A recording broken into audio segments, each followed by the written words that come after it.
It's your boy Online Davo, and we back with another video. All right, look, we got a video by North Star Radio, how Israel manufactured an NBA All-Star. Now, this is crazy. Now, you ain't no way you could tell me Benjamin Netanyahu, old Benny Ben, was able to infiltrate the NBA with a plant. But we're gonna get into this, and we're gonna see what they're talking about. Come on. So, Israel. That one country in the Middle East full of white people who compete in European game shows for some reason. Yeah, you've probably heard of this country. They're huge fans of the American government, just always getting involved. May God bless Israel, may God bless America, and may God bless the great alliance between Israel and America forever. Sheesh. But just when you thought they couldn't possibly take any more of your tax dollars to bomb children in the Middle East, they start getting involved in the great American, North Korean, and Cuban pastime, basketball. Have you ever heard the name Deni Avdia? Oh, yeah. I didn't think so. Well, he just got selected. Nah, I ain't gonna lie. I heard of Danny Avdia before. But that's because I keep up with the NBA. For people that don't keep up with it, they probably like, who? But I keep up with the NBA, so I definitely heard of his name before. I ain't gonna lie. To the NBA All-Star Game. Basically just a big popularity contest, but no one's even heard of the guy. Today's broadcast is brought to you by viewers like you. Consider joining our Patreon to support independent media. Thank you. I feel like people look up to me. I want to do, I want to represent my country. I want to be all-star. I have dreams of myself, you know? I know that my country's behind me and like they look at every step I make. Now, Deni Avdia was born and raised in Israel, where every citizen has to serve in the Israeli Defense Force. But do they? There's actually a lot of ways to get out of the service. So when people play the mandatory service card, they're kind of lying. So Deni Avdia was already playing in the NBA at the time of his service. So he was granted a special position as a, quote, outstanding athlete, where he took this photo, which I think was the singular duty of his service in the IDF. So he served a non-combat role in the IDF. So what? Well, these are his comments regarding criticisms over his ties to the IDF.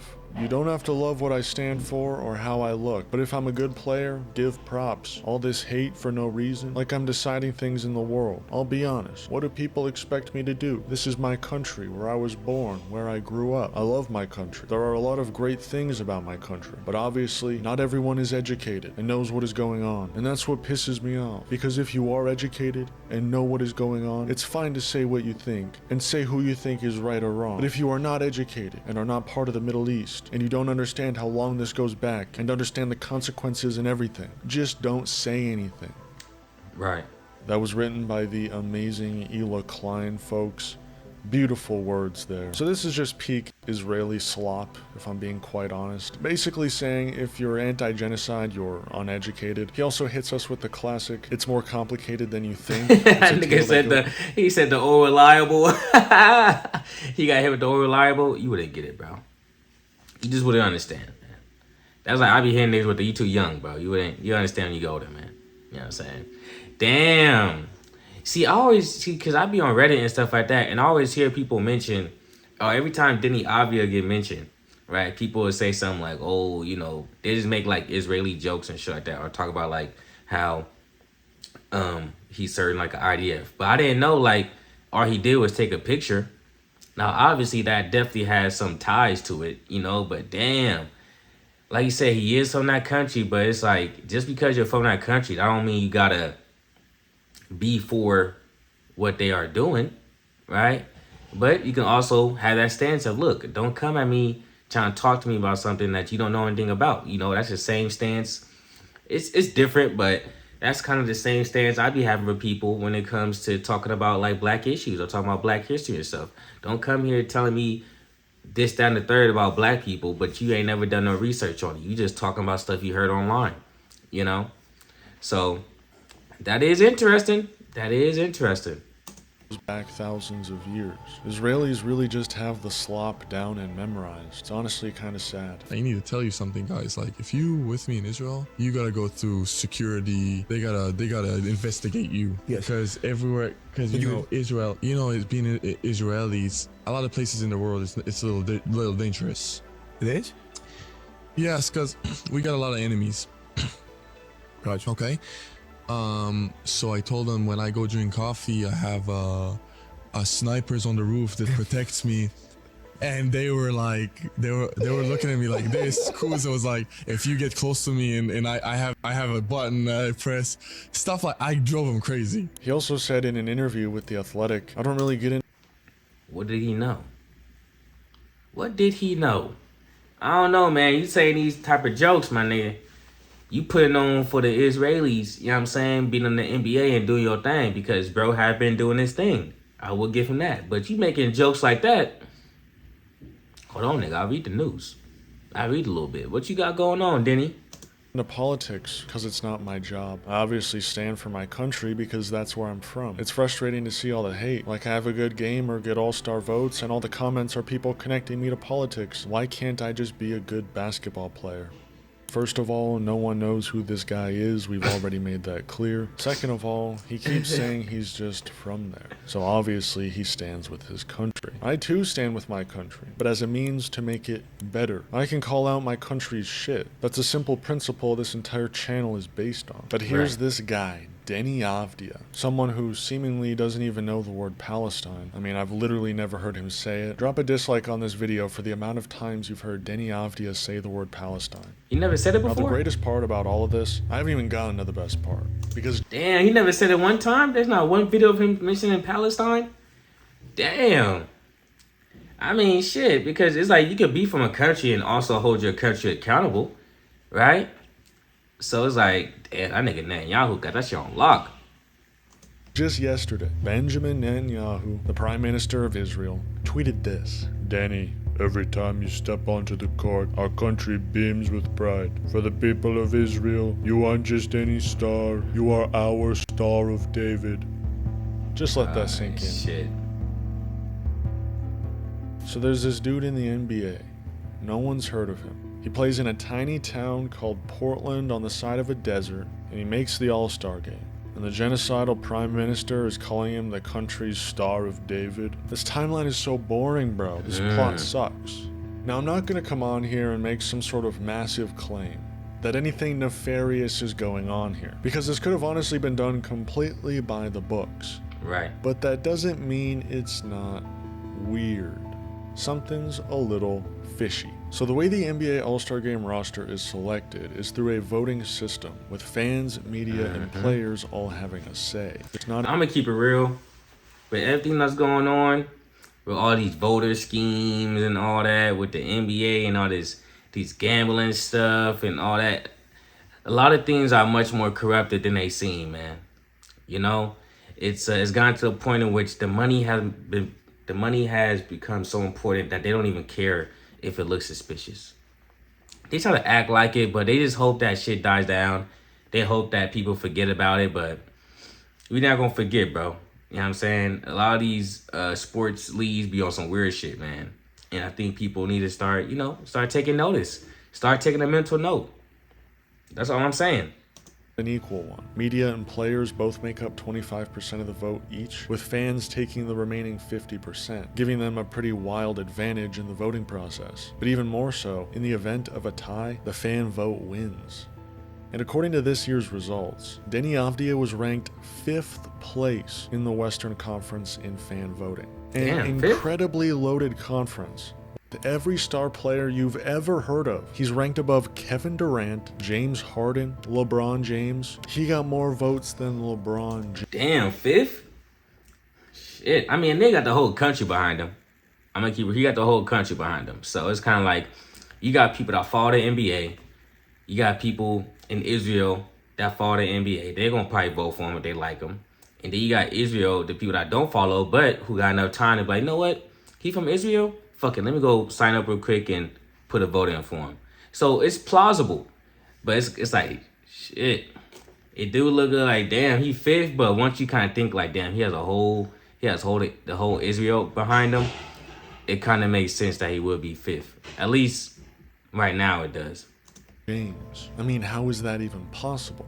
Well, first off, the voting process kinda sucks. The way it works is, every day you can vote for 10 players, 5 in each conference, but only 1 vote per player per day. And the website for it is just garbage, and you're always logging into some weird NBA account you only use once a year. Now, I usually vote at least a few times for my favorite players every year, but I'm certainly missing quite a few opportunities to vote. I'm not going on there every day while it's available. I mean, I just don't care that much, and I don't think most people do.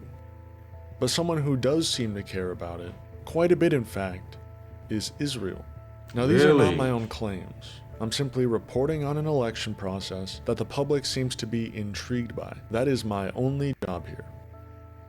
That being said, Israel has a fleet of what are known as Hasbara bunkers, or at least that's what I call them. They're basically these nasty, crumbling office buildings in the middle of Tel Aviv that are just full of kids, IDF kids. Hitler Youth is what they used to be called. And these kids are doing Hasbara all day long on Western social media, literally explaining and justifying the obvious crimes of the state of Israel. Damn. Okay, maybe that's a bit of an exaggeration.